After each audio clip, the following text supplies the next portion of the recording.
saw the message pop up, I was shocked. Chad was truly the last person who I thought would reach out, and I had no idea the journey that would follow. When I made the first original tin cup, I knew it was just the beginning of something really special, that we would continue in the tradition of handcrafted quality products unlike anything else. What I had in mind when I created the Dom was something entirely different from the original tin cup, something that would be truly unique and special. But I had no idea where it would take me and what it would take to get it made.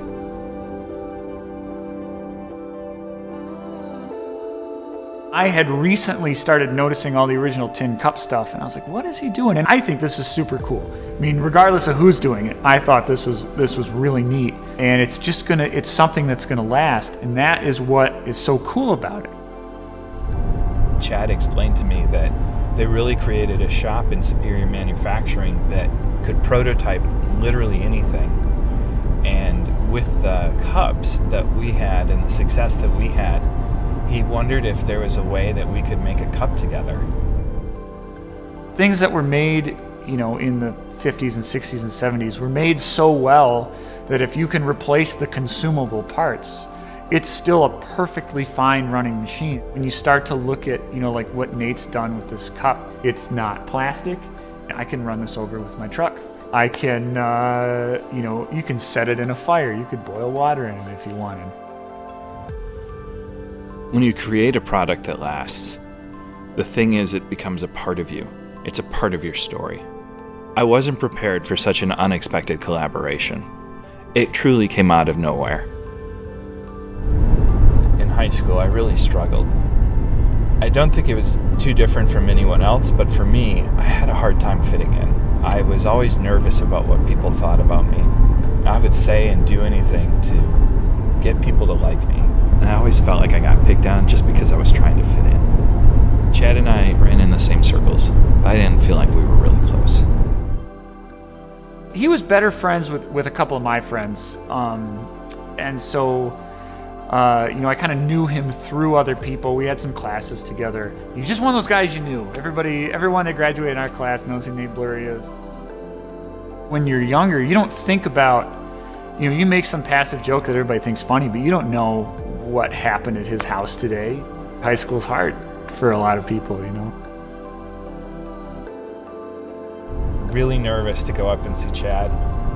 I've talked to him on the phone. We've got this great project going. We've gone back and forth with prototypes and drawings, but this is the first time I've seen him face to face. We started going down this road without meeting each other in person, with just a drawing and little detail after that. When I left that phone call, I was so excited because he shared with me what he's doing up there and how that would be the perfect fit. The way they do things was going to be perfect for this cup.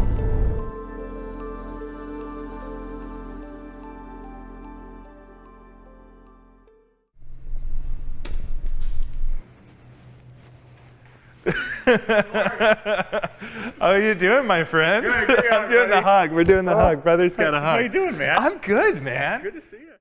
Oh my God. No. No way. Oh my God.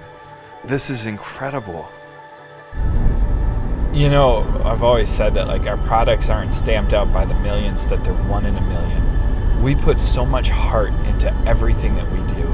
We put so much quality and care into everything that we do. And we do it all in America. We do it all by hand. And we do it in a way that is out of the ordinary.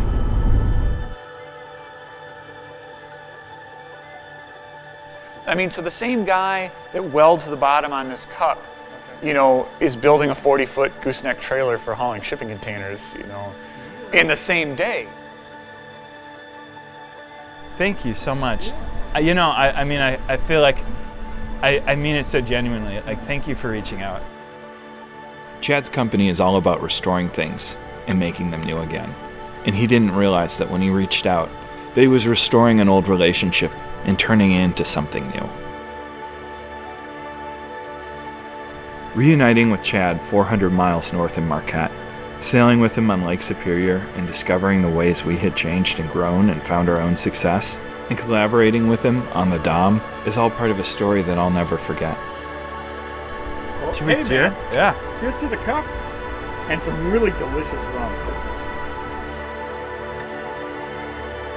I look forward to sharing this story for years to come with a cup in my hand.